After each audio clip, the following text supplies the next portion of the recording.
आपको पता ही है कि दुनिया की बहुत बड़ी पॉपुलर इलेक्ट्रिक व्हीकल वाली कंपनी टेस्ला की अगर हम लोग बात करें तो वो भी यहाँ पे कब से ट्राई कर रहे हैं कि इंडिया में यहाँ पे आना चाहिए करके, एंड बहुत सारी चीज़ों को लेकर तू मैं भी हम लोग को होते हुए देखने को यहाँ पे मिली है। बट अभी की अगर हम लोग बात करें दोस्तों तो बहुत ही एक शानदार खबर भी देखने को यहाँ पे मिल चुकी है। हालांकि जब भी मैं यहाँ पे टेस्ला की बात करता हूँ काफ़ी लोगों के कमेंट भी यहाँ पे आ ही जाते हैं, जो कि गलत भी नहीं है पूरी तरीके से। सर टेस्ला की गाड़ी तो काफ़ी महंगी होती है, कैसे चलेगा इंडिया में? तो दोस्तों इंडिया में अगर देखा गया तो लग्जरी गाड़ी भी ज़बरदस्त खरीदी जाती है। अगर आप चाहो तो ऑडी की रिपोर्ट्स आप पढ़ सकते हो। ऑडी की अगर हम लोग यहाँ पे बात करें तो उन्होंने बताया था कि इंडिया में उनका बिजनेस 33% तक पिछले फाइनेंशियल ईयर 24 में बढ़ते हुए देखने को मिला है। एक्स्ट्रा 50,000 गाड़ियाँ बेची उन्होंने, ठीक है। ये सिर्फ ऑडी की अगर हम लोग यहाँ पे बात करें तो उसी के साथ साथ अगर आप इंटायर लग्जरी कार सेल्स का डेटा देखोगे तो पिछले साल में 20% की जंप देखने को मिल गई हम लोग को। मतलब खरीदने वाले तो भाई खरीदते हैं भाई, इतना बड़ा देश है, आप सभी लोगों को यहाँ पे पता ही है, ठीक है। एंड वही चीज़ की अगर हम लोग बात करें टेस्ला के हिसाब से तो टेस्ला भी आप सभी लोगों को पता है ऑब्वियसली उनकी जो गाड़ी यहाँ पे रहने वाली है वो 60 लाख के करीब यहाँ पे रहने वाली है, बिकॉज लग्जरी सेगमेंट में आ जाती है। पहले भी हम लोग वीडियो बनाते थे कि टेस्ला अगर इंडिया में आएगा तो जो नॉर्मल गाड़ियाँ बनाने वाली जो कंपनी है, ठीक है, उनको ज़्यादा तकलीफ नहीं होगी, बिकॉज ये लग्जरी सेगमेंट में आता है 60 लाख की गाड़ियाँ, ठीक है। बट बाद में अगर हम लोग बात करें तो टेस्ला ने बोला था कि वो 20 लाख की गाड़ी भी क्या करेंगे 2026 तक इंडियन मार्केट में उतारेंगे। भाई उनका फुल फ्लेजेड बिजनेस है, उनको पता है कि मार्केट कैसा है करके। ऐसा थोड़ी ना होगा कि किधर भी जाके कुछ भी बेचेंगे करके, तो उनको अंदाज़ा होता है कि कौन से रेंज की गाड़ियाँ कहाँ पे लॉन्च करनी चाहिए, कहाँ तक कितनी डिमांड हो सकता है। और 20 लाख तक की गाड़ी की अगर मैं बात कर दोस्तों तो ये बहुत बड़ा मास्टर स्ट्रोक भी यहाँ पे साबित हो सकता है। अब ये 2 सीटर रहेगी, 4 सीटर रहेगी, सीडान गाड़ी रहेगी, और क्या ऑप्शंस रहेंगे वो तो बाद में पता चलेगा, ये तो अभी तक सिर्फ बोलने वाली बात है। बट हाँ इतना हम कह सकते हैं कि अगर हम ये विचार करते कि टेस्ला यहाँ पे फ्लॉप होगा तो उसके चांसेस पर्सनली मुझे तो ना के बराबर लगते हैं। ऐसा बिल्कुल भी नहीं भाई, ज़बरदस्त तरीके से हम लोग को ये चीज़ें देखने को यहाँ पे मिल सकती है। एंड जितने भी अगर मैं मेरे फ्रेंड सर्कल की अगर बात करूँ, आजू बाजू की चीज़ों की बात करूँ, बहुत सारे लोग वो जो नॉर्मल लग्जरी गाड़ी हम लोग को देखने को मिल जाती है, BM की बात करें, BMW की बात करें, ऑडी की बात करें, देन मर्सिडीज़ की बात कर ले, ठीक है। तो काफ़ी सारे लोग ये ऑलरेडी गाड़ियाँ यहाँ पे चला कर रख चुके हैं, अभी हर कोई बस टेस्ला का इंतजार कर रहा है। तो वैसी भी चीज़ें हम लोग को देखने को यहाँ पे मिल जाती है अगर हम लोग लग्जरी सेगमेंट की भी बात करें तो।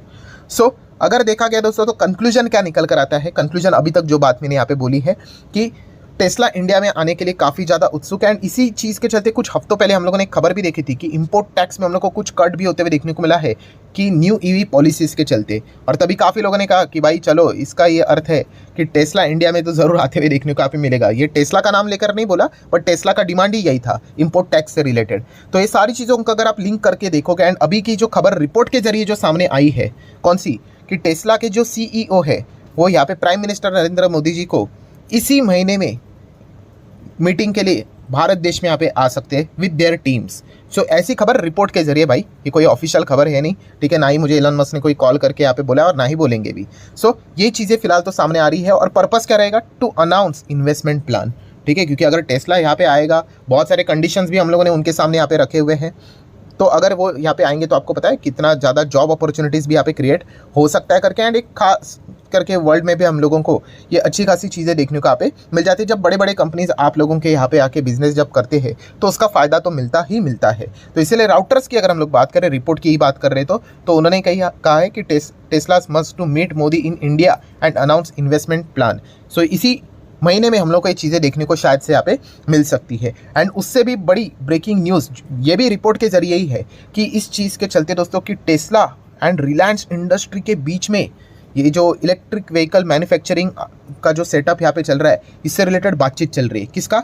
टेस्ला का एंड रिलायंस इंडस्ट्री का। अब ये कितना सच कितना झूठ वो तो बाद में ही पता चलेगा, बट आप अलग अलग आर्टिकल्स में भी देख सकते हैं Tesla in talk with the Reliance for India EV plant, ठीक है। आप और एक देख सकते हैं सारे रिपोर्ट के जरिए खबरें हैं टेस्ला एंड रिलायंस में joint hands for the electric vehicle manufacturing plants in India. So ये देखने वाली बात ज़रूर यहाँ पे होगी कि कहाँ पे होगा करके। फिलहाल तो यहाँ पे पोटेंशियल साइट्स की अगर हम लोग बात करें तो 2 जगह के नाम यहाँ पे सामने आ रहे, एक है गुजरात एंड दूसरा है महाराष्ट्र।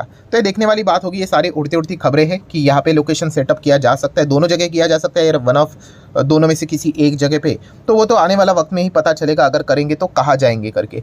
सो अगर आप यहाँ पे देखोगे तो इस चीज़ के चलते अभी और भी बहुत सारी खबरें हम लोगों को यहाँ पे देखने को मिल रही है। जैसे कि देखो, सबसे पहले अगर विदेशी कोई भी कंपनी हमारे देश में अगर आ जाती है तो उसको एक लोकल पार्टनर्स के साथ टाइप तो यहाँ पे करना पड़ता ही है। तो इसीलिए टेस्ला यहाँ पे क्या कर सकता है, रिलायंस इंडस्ट्री के साथ पॉसिबली जॉइंट वेंचर कर सकता है। ये एक खबर हम लोग को सोर्सेज के जरिए देखने को यहाँ पे मिल चुकी है। अभी इसके बाद एक डेफिनेटली काफ़ी ज़्यादा चर्चा हम लोग को मार्केट में चलती हुई देखने को यहाँ पे मिल रही है। किस चीज़ के चलते?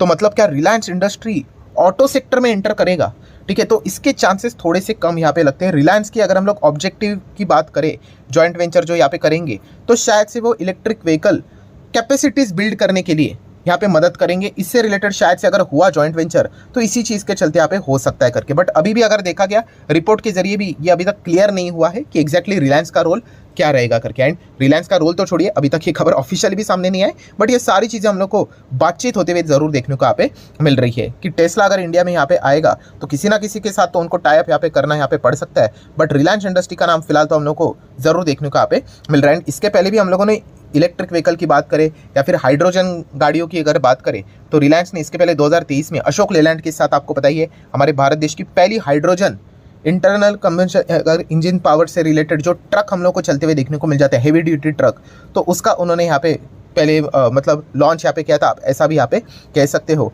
एंड उसी के साथ साथ हम कह सकते हैं कि जो स्वैपेबल बैटरीज भी यहाँ पे रहते हैं वो भी उन्होंने लास्ट ईयर यहाँ पे क्या किए थे, रिन्यूएबल स्वैपेबल बैटरीज की बात करें तो वो भी उन्होंने अनवील यहाँ पे किया था। मतलब डेफिनेटली हम कह सकते हैं जिस सेगमेंट में रिलायंस इंडस्ट्री हम लोग को देखने को यहाँ पे मिल रहा है, ठीक है, रिलायंस ने काफ़ी सारे जगह पे बिजनेस करते हुए देखने को मिले, तो डेफिनेटली अगर टेस्ला अगर इंडिया में अगर आ ही जाता है तो शायद से ये भी एक चर्चा काफ़ी ज़्यादा हम लोग को जोर पकड़ते हुए देखने को मिल सकते हैं। तो इसी चीज़ के चलते रिलायंस इंडस्ट्री ज़रूर आप लोगों के रडार के ऊपर यहाँ पे रहना चाहिए। ऑब्वियसली कंपनी काफ़ी बड़ी है, 20 लाख करोड़ का मार्केट कैप है, तो एवरेज एक्सपेक्टेशन एक ही चीज़ होती है भाई कि 5 साल में अगर आप डबल करके दे रहे हो, मतलब मार्केट के साथ यहाँ पे चल रहे हो, जो कि एवरेज 14% के आसपास के रिटर्न्स यहाँ पे बनते हैं। एंड अगर पिछले 5 साल की भी बात करें तो रिलायंस ने कुछ वैसा ही परफॉर्मेंस अपने शेयर होल्डर को बनाकर यहाँ पे दिया हुआ है। प्लस अगर मुकेश अंबानी की भी अगर मैं बात करूँ तो उन्होंने भी एजीएम में यही कहा था, तभी रिलायंस देखा गया तो 18 लाख करोड़ का मार्केट कैप वाली हुआ करती थी, तो उन्होंने कहा था कि आने वाले नेक्स्ट 5 साल में कंपनी को 36 लाख करोड़ का मार्केट कैप वाली कंपनी बनाएंगे, मतलब डबल की बात वो यहाँ पे कर रहे थे। उससे ऊपर मिला तो अच्छी बात है, बोनस है, उससे कम मिला तो हम कह सकते हैं अंडर परफॉर्मेंस दिया है करके। बट रिलायंस इंडस्ट्री की बात करें तो